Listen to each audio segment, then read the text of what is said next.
Hello everyone, बैटफील्ड class में आपका स्वागत है। आज हम पढ़ेंगे एनसीएफ 2005 के बारे में, जो तीसरा भाग है आज वीडियो का। तो इसमें आज हम पढ़ेंगे पाठचर्या के क्षेत्र, स्कूल की अवस्थाएं और आकलन। तो पाठचर्या का जो क्षेत्र जो होता है वो बच्चों को जो आप पाठचर्या विद्यालय स्तर पर बनाते हैं उसमें विभिन्न प्रकार के क्षेत्र पाए जाते हैं। और विद्यालय का जो अवस्था होता है वो स्तर के आधार पर होता है। हर एक विद्यालय का स्तर अपना अपना होता है और विद्यालय का जो अवस्था होता है उसमें जो भी विषय वस्तु होती है वो विद्यालय का स्तर पर निर्भर करता है। और इसका जो भी हम पाठचर्या में जो क्षेत्र और अवस्थाएं डालते हैं उसका हम आकलन भी मूल्यांकन भी करते हैं समय समय पर कि वो जो हम विषय वस्तु का उपयोग कर रहे हैं वो सही तरीके से चल रहा है या नहीं चल रहा है, या लागू हो रहा है या नहीं लागू हो रहा है। तो इसके बारे में हम पढ़ते हैं।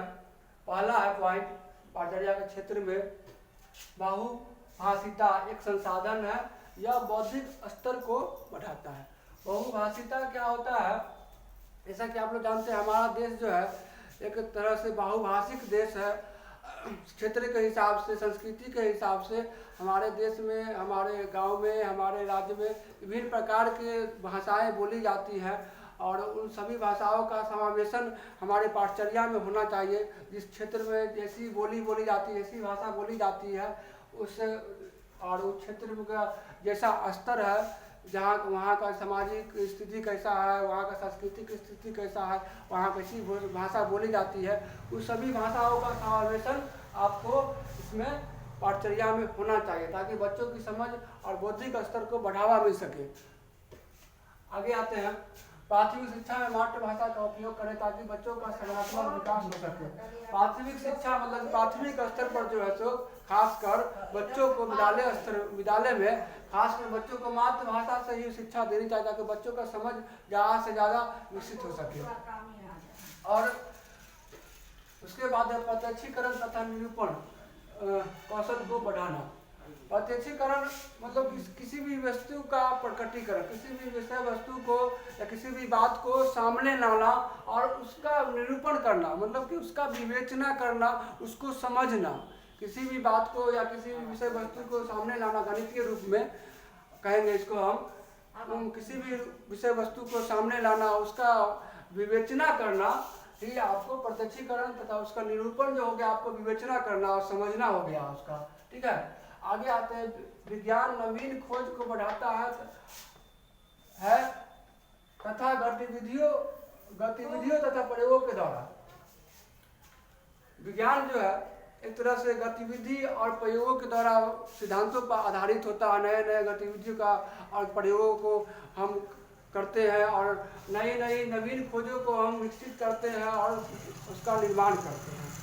विज्ञान एक तरह से तकनीकी सहायक रूप से आपको एक नवीन खोज की ओर अग्रसर करता है, बच्चों में वैज्ञानिकरण की समझ विकसित करता है। उसके बाद आते हैं सामाजिक विज्ञान। सामाजिक विज्ञान आपको एक तरह से प्राथमिक स्तर पर ना होकर उच्च स्तर पर ज़्यादातर होता है और उस स्तर पर होता है जो आपको बच्चों में एक तरह से सामाजिक रूप से, आर्थिक रूप से, सांस्कृतिक रूप से आलोचनात्मक समझ को विकसित करता है। यह आपको सामाजिक विज्ञान जो होता है वो उच्चतम स्तर पर होता है, उच्च प्राथमिक स्तर पर होता है शिक्षा के क्षेत्र में। उसके बाद आते हैं हस्तशिल्प एक उत्पादन की प्रक्रिया। हस्तशिल्प मतलब कि हाथों से जो हम कारीगरी करते हैं, जैसे कि कढ़ाई, मिट्टी के बर्तन को बनाना, प्लास्टर ऑफ पेरिस के द्वारा विभिन्न प्रकार के वस्तु को बनाना, इस तरह से एक तरह से पेंटिंग करना, ये सब आपका हस्तशिल्प में आ जाता है। यह आपको जो है एक तरह से उत्पादन की प्रक्रिया है जो बच्चों को समझ को और कला को विकसित करता है और कला को बढ़ावा देता है। उसके बाद आते हैं स्वास्थ्य और स्वच्छता पर आधारित शिक्षा। विद्यालय में बच्चों को इन सभी के द्वारा पाठचर्या में क्या होता है कि विज्ञान, तकनीकी ज्ञान, कला, गणित, सामाजिक विज्ञान, हिंदी भाषा जो है उस सब के अलावे आपको स्वास्थ्य और स्वच्छता पर भी पाठचर्या में आपको उससे जुड़ा विषय वस्तु को डालना चाहिए ताकि बच्चे का समझ जो है विकसित हो सके। तो स्वास्थ्य और स्वच्छता पर आधारित क्रियाकलाप भी, उसमें गतिविधि भी डालना चाहिए प्रैक्टिकल रूप से, ताकि बच्चों का समझ और ज़्यादा विकसित हो सके और वह स्वयं भी अपने आप को स्वस्थ रख सके और स्वच्छता पर ध्यान दे सके। उसके बाद नैतिक विकास हेतु आवश्यक सीख। नैतिक विकास हेतु भी बच्चों को पाठचर्या में ऐसा उसके क्षेत्र के अनुसार, उसके स्तर के अनुसार और जो है सो ऐसा विषय वस्तु डालना चाहिए ताकि उसको नैतिक गुणों का विकास हो सके।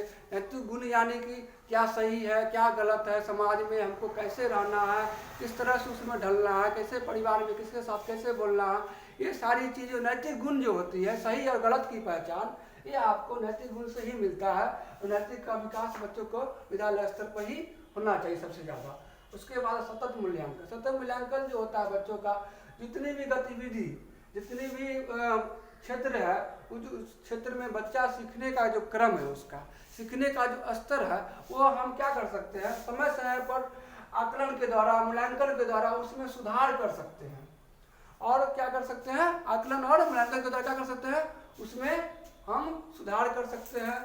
देख सकते हैं कि बच्चा सीखने के किस स्तर पर है, कहाँ तक पहुँचा है, बच्चा को सीखने में क्या कठिनाई हो रही है, कहाँ दिक्कत है, वो हम आकलन और मूल्यांकन के द्वारा बच्चे का जो है सो उस त्रुटि को सुधार कर सकते हैं और उसको सीखने का स्तर को और ऊंचा तक पहुंचा सकते हैं। इस तरह से आज आपका एनसीएफ 2005 का भाग 3 जो है और सीडीपी का लेक्चर 45 आज जो है सो समाप्त हुआ। और अगला वीडियो फिर हम अगले दिन लेकर आएंगे। इसके लिए आपको चैनल को सब्सक्राइब करना होगा और बेल आइकन को क्लिक करना होगा, वीडियो को लाइक करना होगा ताकि आप तक हमारी वीडियो पहुंच सके। वीडियो देखने के लिए धन्यवाद।